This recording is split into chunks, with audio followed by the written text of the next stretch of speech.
On January 14th of 1975, Ricardo Lopez was born into a middle-class family in Uruguay. Ricardo's life may have begun in South America, but his family soon moved to the United States, settling in the state of Georgia when he was still a child. Ricardo had a good upbringing and was relatively well-behaved, but he was also described as introverted, with few friends at school or at home. As he grew into a teenager, Ricardo dreamed of a career in the arts and made the brave decision to drop out of high school in order to give himself a head start. However, soon after taking the plunge, Ricardo's bravado seemed to run dry.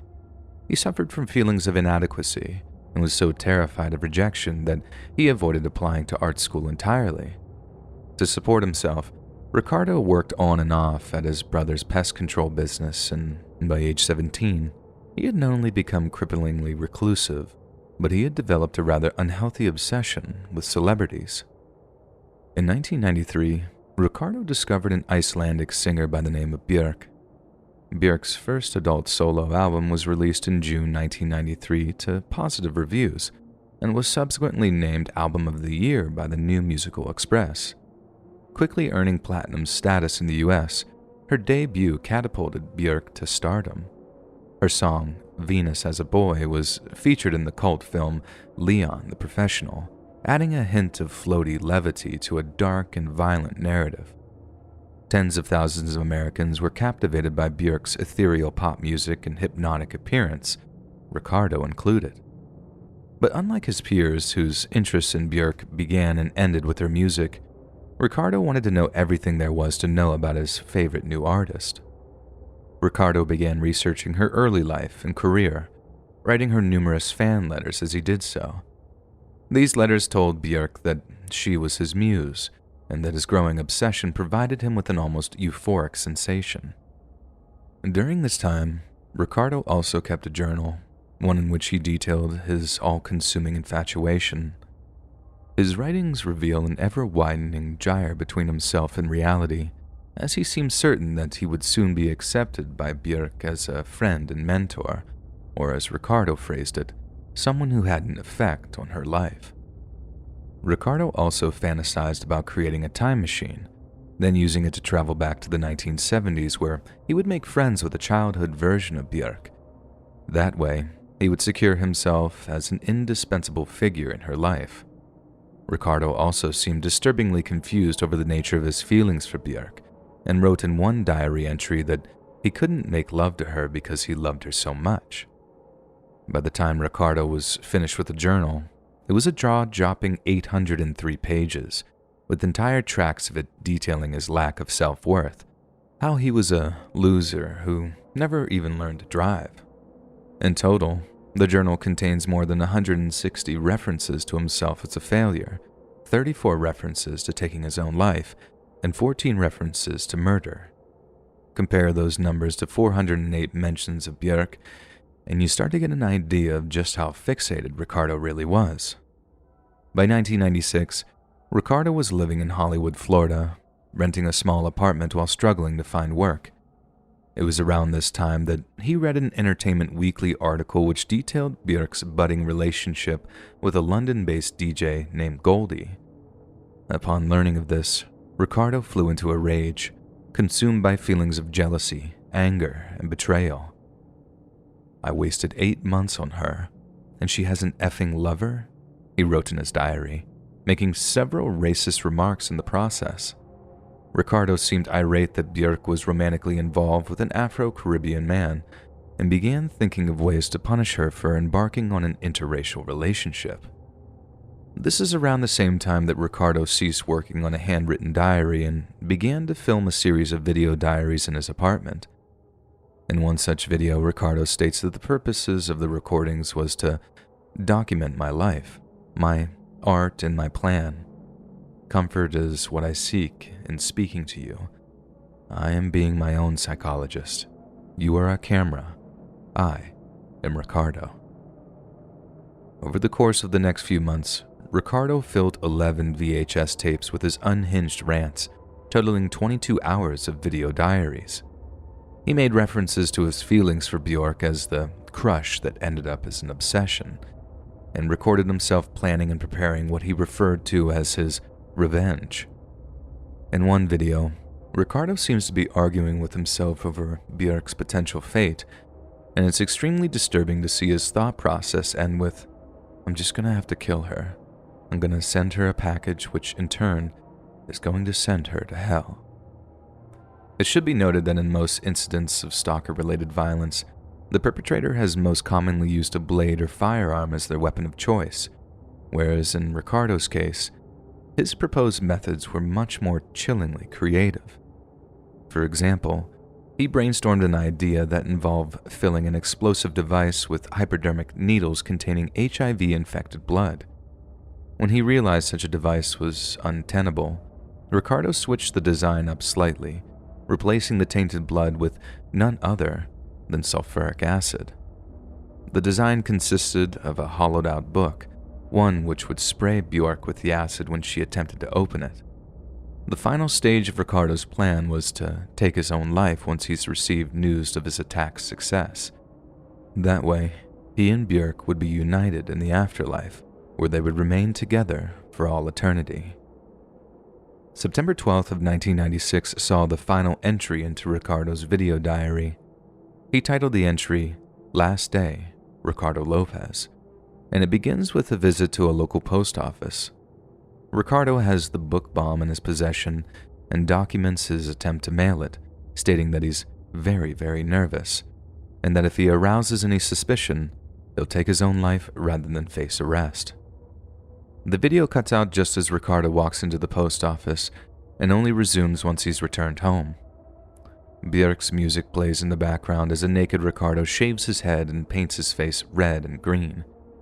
He then appears to examine himself in a mirror for a short time before turning towards the camera and saying, "I'm a little nervous now." Ricardo went on to state that he was definitely not drunk or depressed, and that he knew exactly what he was doing. "The gun is cocked back," he's heard saying, adding that it's ready to roll. As the Björk song "I Remember You" reaches its conclusion, Ricardo becomes increasingly and visibly nervous. He glances at the gun, then at the camera, then back at the gun, and it becomes obvious that he's beginning to tremble and hyperventilate. Then, as he finishes, Ricardo looks angrily into the camera, screaming, "This is for you," then takes his own life. He is briefly heard groaning, and the viewer can make out a hand-painted sign in the background which reads, "The Best of Me, September 12." Forensic investigators later theorized that Ricardo had intended to spray the sign with his own blood and brains, almost like it was his final piece of art, his masterpiece. It wasn't until September 16th that Ricardo's neighbors smelled a foul odor coming from his apartment. Officers from the Hollywood Police Department quickly broke in, discovering Ricardo's rotting, bloated corpse in the process. Written on the wall was a short message, one which read, "The 8mm videos are documentation of a crime, and they're for the FBI." Police were forced to evacuate the apartment block while the city's bomb squad cleared the place of explosives. Only then were they able to watch the tapes to uncover Ricardo's sinister and deadly plans. The cops then rushed to contact London's Scotland Yard, warning them that the potentially explosive package was en route to Björk's residence in Chelsea. Thankfully, the package had yet to be delivered, and the Metropolitan Police were able to intercept it from a South London post office. In reality, there was little danger of Björk's receiving the package, as her mail was vetted through her management's office. And in an ironic twist of fate, it turned out that Björk and Goldie had actually broken up just a few days before Ricardo took his own life. Once she learned of Ricardo's actions, Björk released a public statement in which she professed how distressed she was by the incident. Calling it very sad and terrible, she warned that people should not take me too literally or get involved in my personal life. However, she did have the grace to send a letter of condolence to Ricardo's family, stating that she was very upset that somebody had died, couldn't sleep for a week, and I'd be lying if I said it didn't scare the F out of me. I could get hurt, and most of all, my son could get hurt, and that terrifies me. Ricardo's family and friends later responded by saying that although they were aware of his obsession with her, They had no idea he would actually resort to violence. A psychiatrist who treated Lopez for anxiety shortly before his death also stated that he did not appear dangerous. Maybe that's what's so insidious about a case like Ricardo's. What ended up as a murderous rage appeared to observers as nothing but a harmless infatuation. Ricardo was most definitely insane, but unlike so many others, he was able to hide the extent of his madness from those around him. He had one face for the public, and one face for the camera, and maybe the last image of him, gun in his mouth with a red and green face, actually gives us an idea of how Ricardo really felt about himself, not on the outside, but on the inside.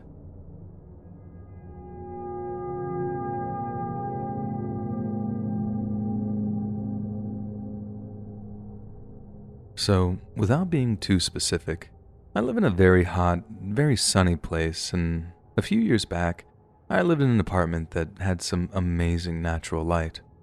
Only trouble was, I had to close my blinds for the hottest part of the day, or the sun would basically bleach anything it touched over time. That was kind of annoying, but it was all in the Residents Association contract, so I was pretty much legally bound to plunge my apartment into darkness on the daily during summertime. Not that I had a problem with that after a while, though, because one day I started to notice that a dude in the apartment building opposite me would always come out onto his balcony and, stare at me. I'd have done something about it earlier, maybe gone over and asked him nicely not to do it, but he was an older guy and I think he was just past the point of caring. Irritating, but harmless, or so I thought. Because one day, I come home from work to find my blinds open. I never ever forget to close them before I left in the morning. Ever. Last thing I wanted was to lose my security deposit, which are very, very high where I live as the government owns basically all the rentable residential units. I'm not an overly paranoid person, so I just figured it was the one time I've forgotten to close them. Only as I walk over, I see the older dude sitting on his balcony, looking down at me, and he's smiling. I know it was him. I don't have proof, but I know he got into my apartment somehow. There was just something about that smile, something that said, "You can't hide from me."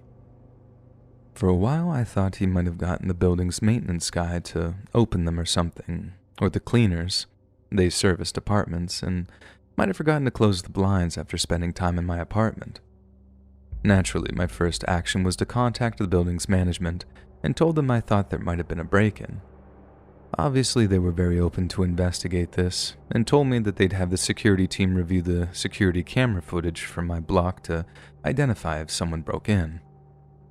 When they came back and told me that no one had been in my room that day but me, I had to make a tough decision.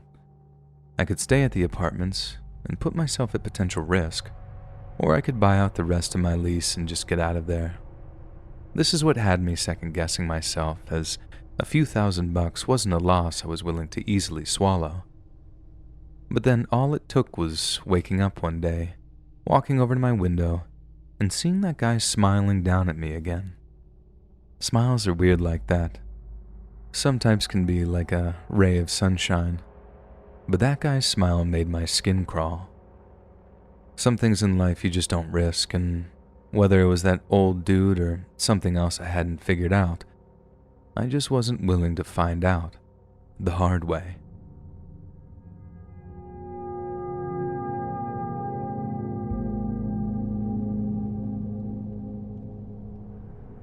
John Warnock Hinckley Jr. was born in Ardmore, Oklahoma on May 29th of 1955. At the age of 4, his financially fortuitous family relocated to Dallas County, Texas, where his father was the chairman and president of the Vanderbilt Energy Corporation. John would go on to attend Highland Park High School, graduating in 1973, just in time for another relocation in Evergreen, Colorado. In 1974, he enrolled at Texas Tech University, but the advent of serious emotional problems meant he would abandon his degree in favor of more creative pursuits. By 1975, John had become disillusioned with higher education and dreamed of becoming a singer-songwriter. He moved to Los Angeles but found the pursuit of stardom to be as depressing as it was fruitless. He often wrote to his parents, begging for money while he detailed his life with girlfriend Lynn. Little did they know, Lynn was a complete fabrication, someone John had made up so he didn't feel like such a failure. John finally threw in the towel in September of 1976, returning to his parents' place in Colorado under a dark cloud of disillusionment. He was prescribed antidepressants and tranquilizers to deal with his ever-increasing emotional problems, and his behavior was closely monitored by his parents and doctors. However, it seems his actions weren't scrutinized too closely, because by the late 70s, John had amassed a sizable collection of firearms and ammunition, all in the name of fulfilling a deeply thought-out plan. You see, round about the same time John moved back in with his parents, a certain Martin Scorsese film set movie theaters alight all over the world. Starring Robert De Niro, the movie was named Taxi Driver and told the story of a disturbed taxi driver who plots to assassinate a presidential candidate. Scorsese was heavily inspired by the story of Arthur Bremer, a man who had attempted to assassinate U.S. Democratic presidential candidate George Wallace in May of 1972. The attack left Wallace permanently paralyzed from the waist down, and the rage-bait media circus that followed had a profound effect on John Warnock Hickley Jr. If he wanted attention, if he wanted respect from a certain section of the American public, all he had to do was shoot a big name with a big gun. Watching Taxi Driver only reinforced this message for Hinckley, who began to see a lot of himself in the movie's protagonist. But there was another character in the film who Hinckley found equally magnetic, that of 12-year-old Iris Steensma. A 13-year-old Jodie Foster played the underage escort that became the object of the protagonist's affections, and just as the titular taxi driver became infatuated with the girl, Hinckley found himself drawn to Jodie Foster in much the same way. When John heard that Foster had enrolled at Yale University, he immediately relocated to Connecticut in order to be closer to her. From there, he stepped up his stalking efforts dramatically, bombarding Foster with love letters, poems, and phone calls. Obviously, Foster was extremely unhappy with the unwanted attention and opted to ignore John's communications entirely. But instead of taking the hint and moving on with his life, the silent rejection seems to have filled John with a deep and burning rage. He began to fantasize about hijacking an aircraft and crashing it in front of Foster in order to get her attention. When that plan grew too complex, John simplified his approach by plotting to take his own life in front of her. Yet all it took was another rewatch of Taxi Driver and John had his lightbulb moment. He would assassinate a sitting president, carving his name in the annals of history. Then, as John phrased it, he could appeal to her as an equal, not as a subordinate. John began tracking President Jimmy Carter around the country and was eventually arrested in Tennessee on a firearms offense. By this point, John was flat broke, having blown the last of his meager savings on travel expenses. He was forced to return home and took the opportunity to seek serious psychiatric counsel. Yet, despite a program of intensive mental health treatment, his condition failed to improve. John seems to have genuinely wanted to better himself at this stage. He understood that he was suffering from a rather severe personality disorder, and that if he was going to get anywhere in life, he would have to overcome these problems. Yet in 1981, the election of President Ronald Reagan saw all John's progress thrown by the wayside, and he once again became obsessed with the idea of assassinating a sitting president. For research, John began to study the murder of John F. Kennedy and wished to emulate the actions of Lee Harvey Oswald. Once his plan was formed and the date set, he wrote to Jodie Foster one last time. Quote, "Over the past 7 months, I've left you dozens of poems, letters, and love messages in the faint hope that you could develop an interest in me. Although we talked on the phone a couple of times, I never had the nerve to simply approach you and introduce myself. The reason I'm going ahead with this attempt now is because I cannot wait any longer to impress you." On March 28th of 1981, John took a bus to Washington, D.C. before checking into the Park Central Hotel. He'd given the assassination attempt a great deal of thought and had rightly come to the conclusion that he might be killed while carrying it out. About 2 hours before his attempt, he wrote another letter to Jodie Foster, stating that he had hoped to impress her with the magnitude of his actions and that he would abandon the idea of getting Reagan in a second if he could only win your heart and live out the rest of my life with you. Essentially, this was the most high-profile case of emotional blackmail in contemporary American history. On March 30th, the newly minted President Reagan delivered a luncheon address at the Washington Hilton. The hotel had been thoroughly secured by the Secret Service, who had run inspections and patrols more than 100 times before Reagan arrived. What's more, this particular branch of Hilton was considered the safest venue in the entire city due to a secure, enclosed entranceway known as the President's Walk, which was constructed following the assassination of JFK. Reagan entered the Hilton through the passageway at about 1:45 p.m. while wearing a bulletproof vest. No one saw Hinckley behaving in an odd manner, and it was later confirmed that witnesses who claimed Hinckley was fidgety and agitated had confused him with another individual that the Secret Service had been monitoring. At exactly 2:27 p.m., President Reagan exited the hotel through the same President's Walk, emerging on Florida Avenue to a gaggle of waiting journalists. He answered a few questions, then walked towards his limousine, which was flanked by a crowd of supporters. Secretly among these reporters was John Hinckley Jr. himself, who had somehow managed to slip past 2 layers of presidential security.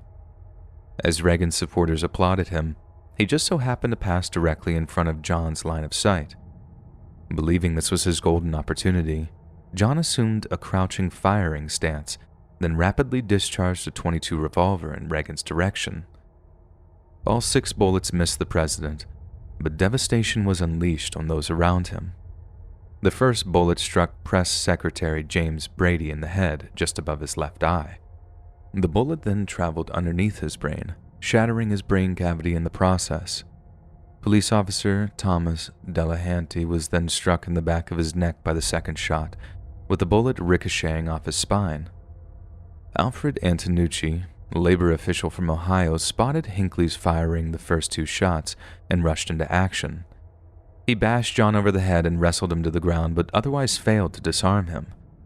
As Reagan was rushed to the presidential limo by his Secret Service agents, a 3rd shot smashed the window of a building across the street. The 4th bullet was considerably more accurate, but the selflessness of Agent Tim McCarthy meant Reagan was saved from certain death, as McCarthy used himself as a human shield to absorb the bullet's impact. The hot piece of lead punched through his right lung and through his liver, with the 5th and 6th bullets hitting the bullet-resistant window glass of the limo's rear door. The 5th bullet bounced harmless off the glass, but the 6th took a nasty ricochet, deflecting off of the vehicle's frame before hitting the president in his left armpit. The round grazed a rib and lodged in his lung, causing it to partially collapse before stopping less than an inch from his heart. That's all that separated Ronald Reagan from death by assassination: 25 millimeters of his own blood and tissue. Naturally, John was arrested and detained, and walked away from the scene with nothing but cuts and bruises. A testament to the discipline of the Secret Service agents who protected him from a crowd that bayed for his blood. The day after the shooting, the 6-shooter John had used was traced to Rocky's pawn shop in Dallas, Texas. This was how the cops discovered that it had been loaded with 6 Devastator brand bullets, a specialized kind of ammunition designed to explode on contact. Luckily, the only bullet which properly exploded was the one which struck James Brady, yet doctors soon learned that the bullets still wedged inside the shooting victims could actually explode at any time. We can only imagine the tension in the operating rooms as volunteer doctors were wearing bulletproof vests remove the bullets from the victims' bodies. When Nancy Reagan arrived at the hospital her husband was being treated at, Reagan supposedly remarked to her, "Honey, I forgot to duck."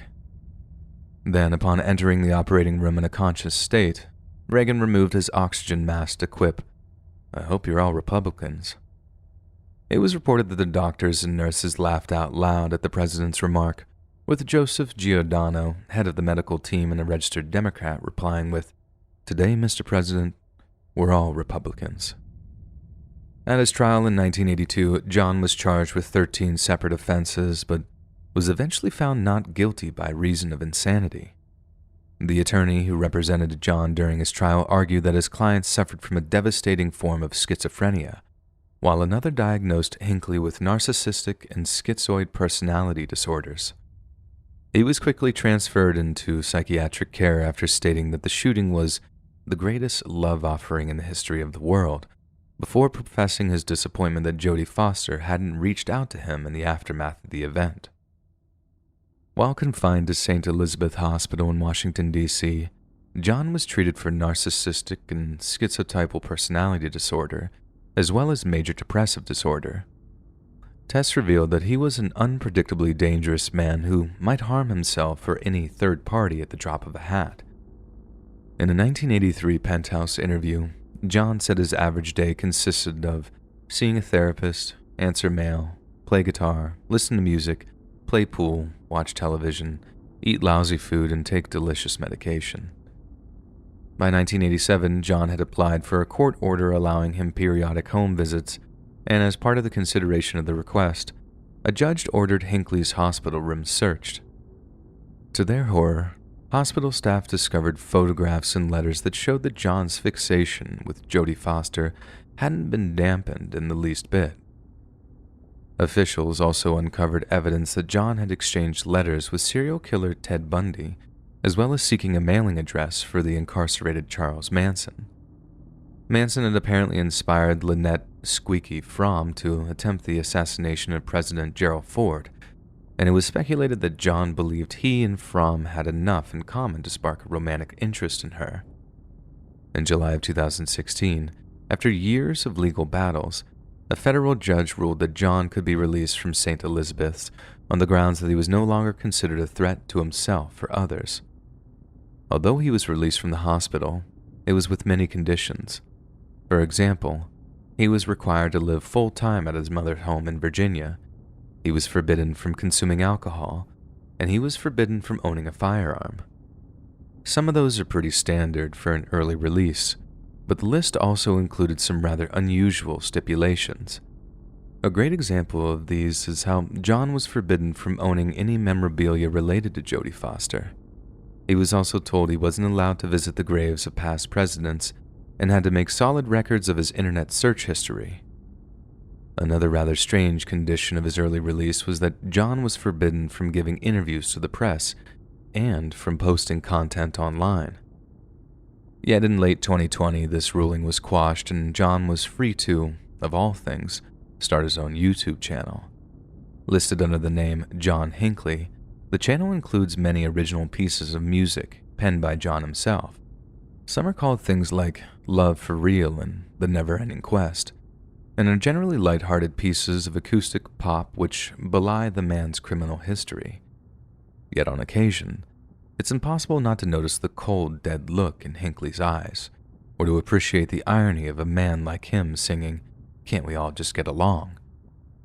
Because as long as there are people like him, men willing to murder each other in order to impress celebrities, the likelihood of us all getting along are very slim indeed.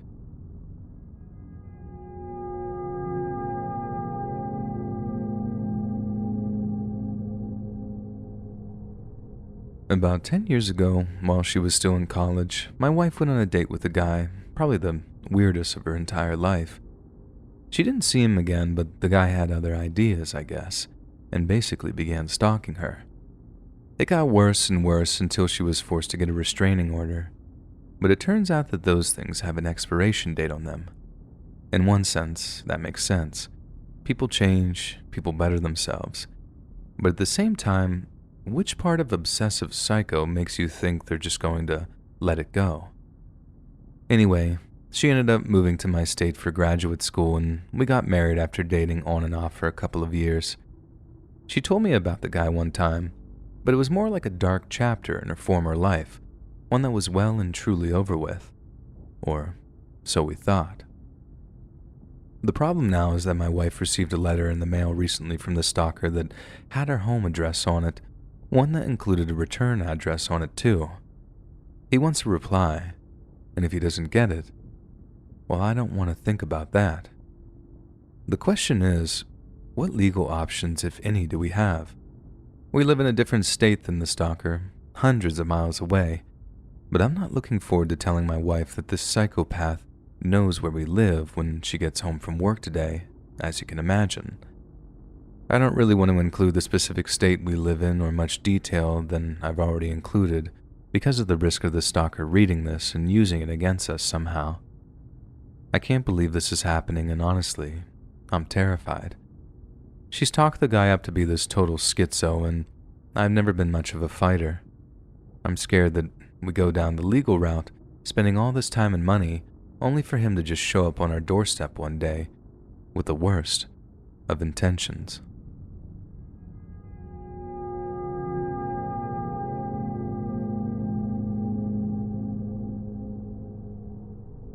Born on July 25th of 1948, Richard Farley was the eldest child in a military family that frequently relocated. Richard spent the majority of his formative years in California, graduating from Santa Rosa Junior College before enlisting in the U.S. Navy in 1967. Following his discharge in 1977, Richard found a position as a software technician at the Electromagnetic Systems Laboratory, a defense contractor in Sunnyvale, California. For 6.5 years, Richard was a model employee. His military bearing had been a huge appeal to his potential employers, and for a long time, Richard proved himself a disciplined and diligent worker. Yet it seems Richard's veneer of stability was just that, nothing more than a well-practiced facade, and his mask only slipped when he was introduced to a young woman by the name of Laura Black. In April of 1984, the Electromagnetic Systems Laboratory welcomed 22-year-old Laura Black onto their team.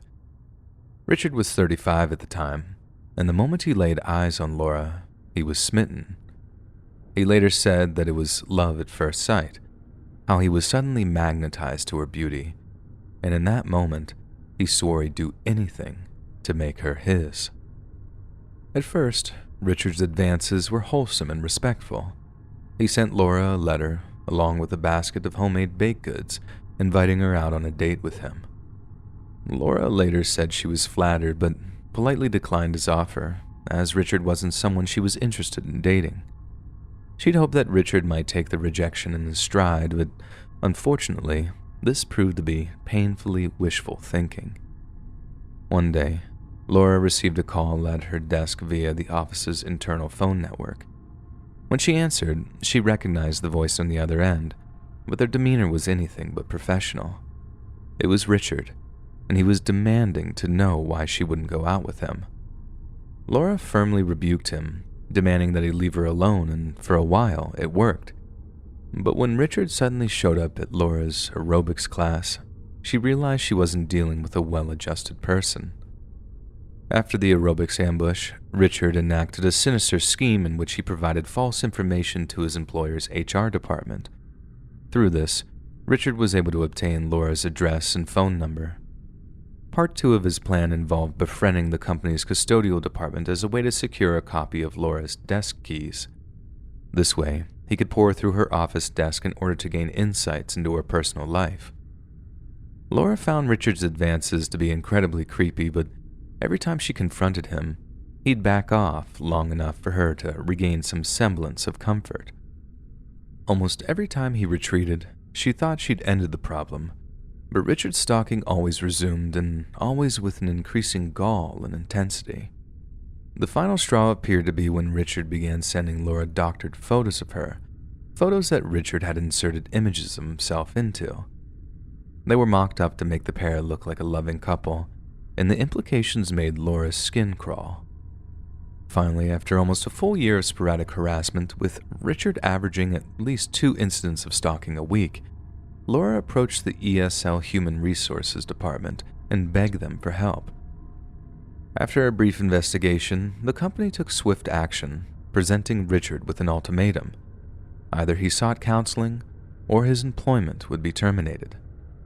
Richard was furious at the humiliation, yet he conceded, attending the counseling sessions in order to maintain what little professional contact he had with Laura. He completed his course of counseling, but depressingly, Richard slowly began to commence his campaign of harassment, only this time, his malice was unmasked and unfettered. By the spring of 1986, Richard was unleashing torrents of verbal abuse on anyone who tried to interfere with his harassment of Laura Black.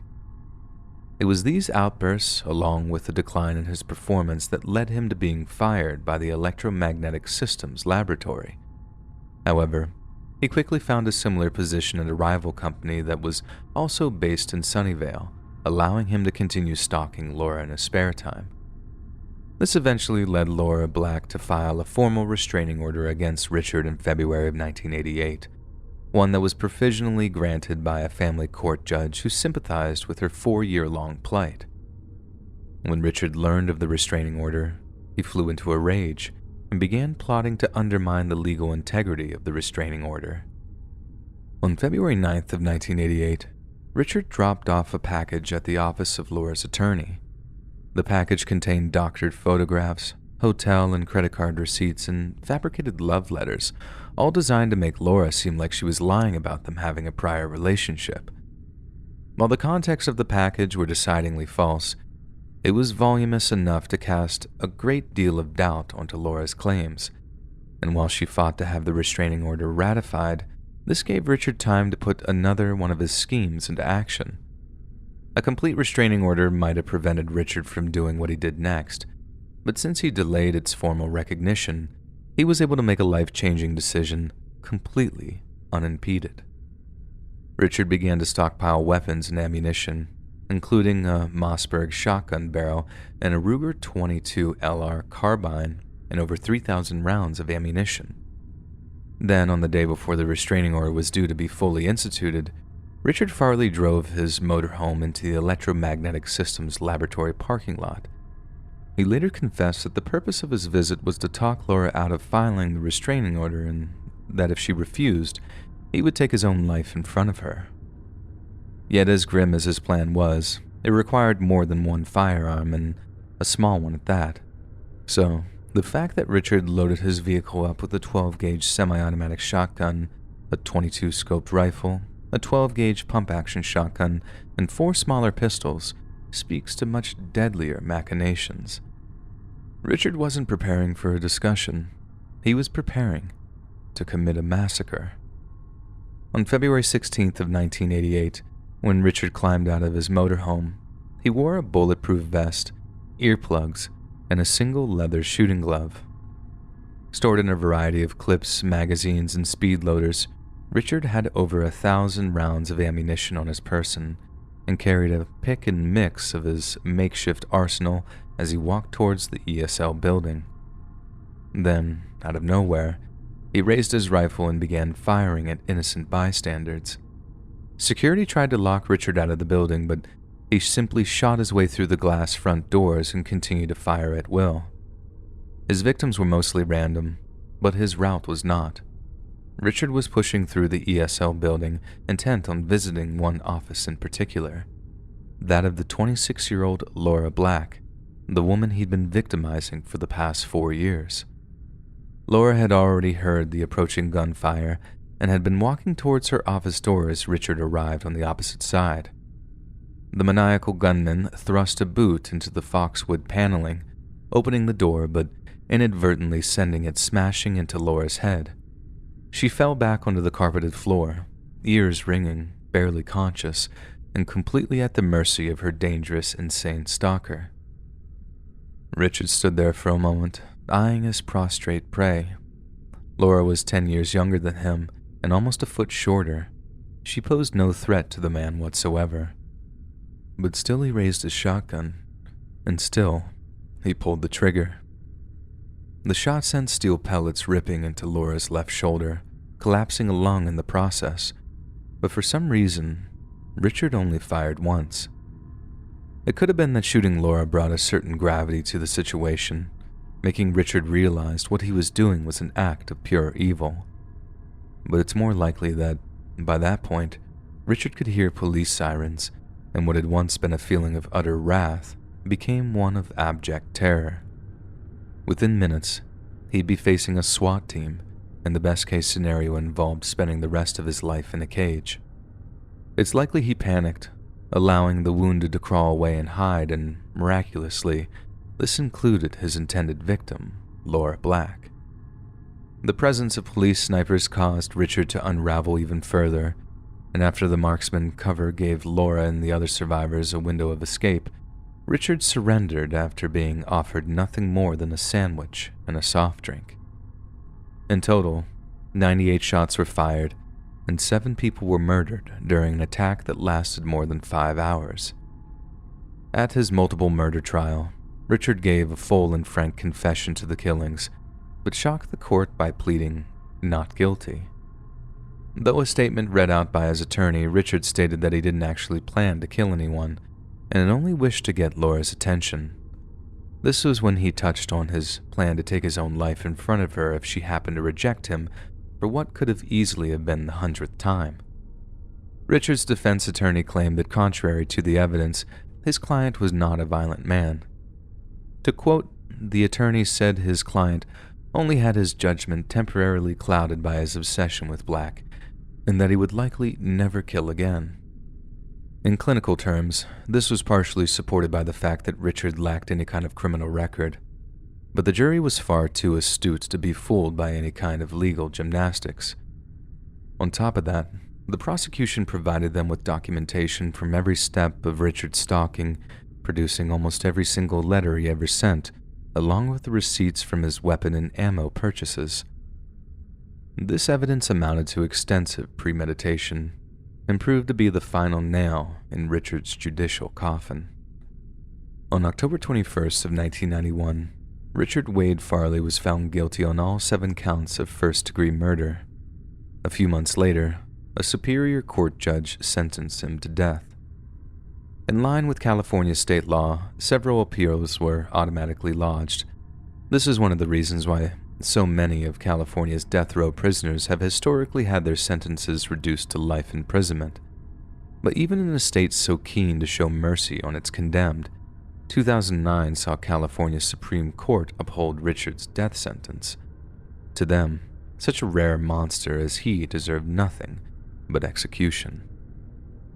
As of January 2022, Richard is still on San Quentin's death row, and due to execution moratorium instituted by Gavin Newsom, it's likely he'll remain there until he dies of natural causes. Laura Black, on the other hand, went on to completely recover from the attack, and despite suffering a great deal of mental trauma, she continued to work at the Electromagnetic Systems Laboratory. From his prison cell, Richard wrote Laura one last letter. Much like his previous communique, it was long, meandering, and incoherent, but the central theme was one of conceding victory, or as Richard phrased it, "You finally won." I believe this provides us with the most intimate and disturbing look into the man's psychology. He didn't see Laura as a person to woo or win over. He didn't want to win her trust or charm her into attraction. She was competition, a rival, someone he wanted to defeat, in order to own.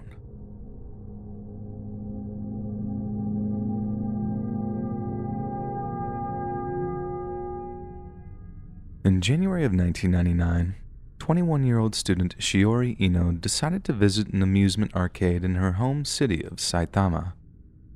It was there she met a handsome young man by the name of Katsuhito Komatsu, who told her he was a 23-year-old entrepreneur who dealt in cars, real estate, and precious metals. The pair talked for a while before Katsuhito asked Shiori out on a date. She accepted, and soon the couple were seeing each other regularly. Not only that, but Katsuhito began showering Shiori with lavish gifts such as Louis Vuitton handbags and handmade Gucci dress clothes. There came a point where Shiori simply couldn't bring herself to accept such expensive offerings, but after politely declining one of his gifts, Katsuhito exploded into a rage. In front of hundreds of passerbys, he began screaming abuse at her, something which is considered highly unusual and disgraceful in Japanese culture. Naturally, Shiori was appalled by the outburst and swore off seeing Katsuhito again. A few days went by, then Shiori received a telephone call at her home address. It was Katsuhito calling to profess how apologetic he was concerning his recent tantrum. At first, it seems Shiori gave him the benefit of the doubt and agreed to continue dating him. There was just one little problem. Shiori had never given Katsuhito her home phone number, only her cell phones. So how did he end up getting his hands on it? The question didn't seem to bother Shiori too much, as she obviously agreed to carry on seeing Katsuhito. Yet, her faith in him was completely shattered when she found an old ID card down the back of one of his car seats. Not only had Katsuhito given her a false name, but he wasn't actually 23. He was closer to 27 years of age. And while it was the truth that he was an entrepreneur, it wasn't buying and selling gold and silver that made him his fortune. It was from running a series of seedy massage parlors around Saitama. It was the final straw for Shiori, only this time, when she tried to break it off with Katsuhito, he openly made threats to her life until she agreed to continue the affair. This terrified Shiori to the point that she actually wrote a last will and testament on March 30th of 1999. Around this time, she made another attempt to end the relationship, telling Katsuhito she'd rather die than continue the soul-crushing charade. But Katsuhito was as shrewd as he was malicious, and simply switched up his tactics to threaten her loved ones, essentially holding them hostage until she agreed to keep seeing him. Shiori continued dating Katsuhito for 3 months, and only did so to ensure her family's safety. However, come June 14th, it seems Shiori had simply had enough. She invited Katsuhito out to a local cafe, then read him the riot act. She made it clear that she was never going to see him again, and that no amount of intimidation would change her mind. It's possible she simply believed he was bluffing, and that he didn't have it in him to actually hurt people, especially innocents like her younger brother. In a sense, she was right, but Katsuhito's revenge would prove much more creative than she could have possibly imagined. The very same day Shiori delivered her final rejection, Katsuhito and 2 of his friends drove over to her parents' home. But instead of subjecting them to violence as he promised, Katsuhito confronted Shiori's parents with a series of fictional accusations. He accused them of being complicit in illegal activity that Shiori had instigated. Shiori's father stood firm in the face of Katsuhito's outbursts, telling him to take back the gifts he'd forced onto his daughter. Yet as soon as he mentioned this, Katsuhito and his 2 friends began to retreat, saying they didn't want the gifts back and Shiori was entitled to keep them. It was clearly an odd reaction, but it was by design. You see, Katsuhito wanted to make it look like he and Shiori not only had an on and off again relationship, but were also partners in crime. Yet Shiori had been ready for him and had recorded the entire exchange on a hidden dictaphone. It was all the evidence she needed that she was being subjected to a prolonged campaign of harassment. Yet when she presented the tape to officers at the Saitama police station, they did absolutely nothing.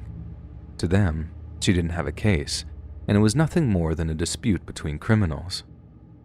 Following a series of harassment calls from someone calling themselves Tanaka, Shiori once again begged the local police for help. Yet to her family's horror, local law enforcement sided with Katsuhito, suggesting that Shiori was to blame for trying to end the relationship after accepting such expensive gifts. Yet despite their indifference, there was one officer who was well and truly outraged by the mishandling of the affair, and it was he who directed the Ino family to a free legal clinic run by the Saitama Chamber of Commerce. It was Shiori's last best hope, but after just 15 minutes of consultation, the attending attorney looked up from his legal pad and asked, "But she had a lot of stuff bought for her, right?" Faced with yet another male authority figure who refused to acknowledge Katsuhito's wrongdoing, the Ino family's collective hopes were dashed. On June 21st of 1999, Shiori took the drastic step of having every single one of Katsuhito's gifts returned via private courier service. Katsuhito demanded the courier turn back around and redeliver them to Shiori, but the courier had been given the explicit instruction and a generous tip to just dump the stuff before leaving. Katsuhito was absolutely livid, apoplectic to the point that it dwarfed all of his previous outbursts.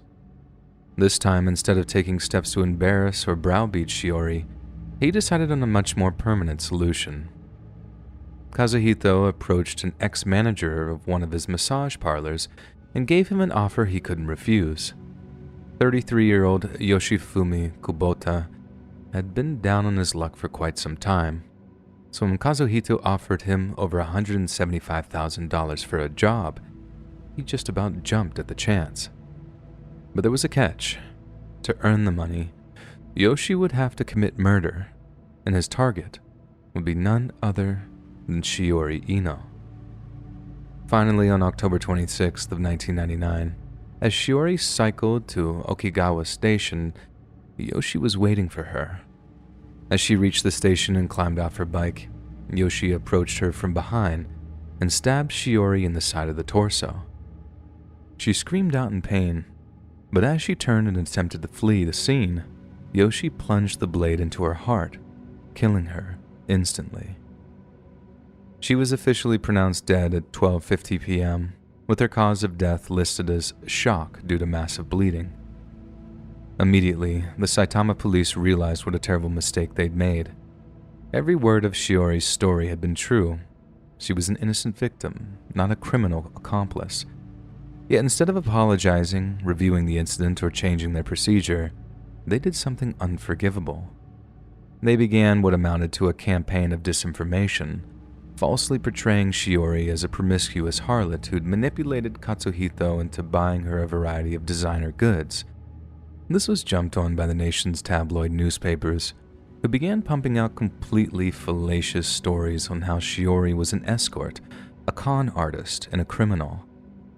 It was victim blaming of the highest degree, and if it wasn't for the noble work of journalist Kiyoshi Shimizu, the truth might have been buried forever.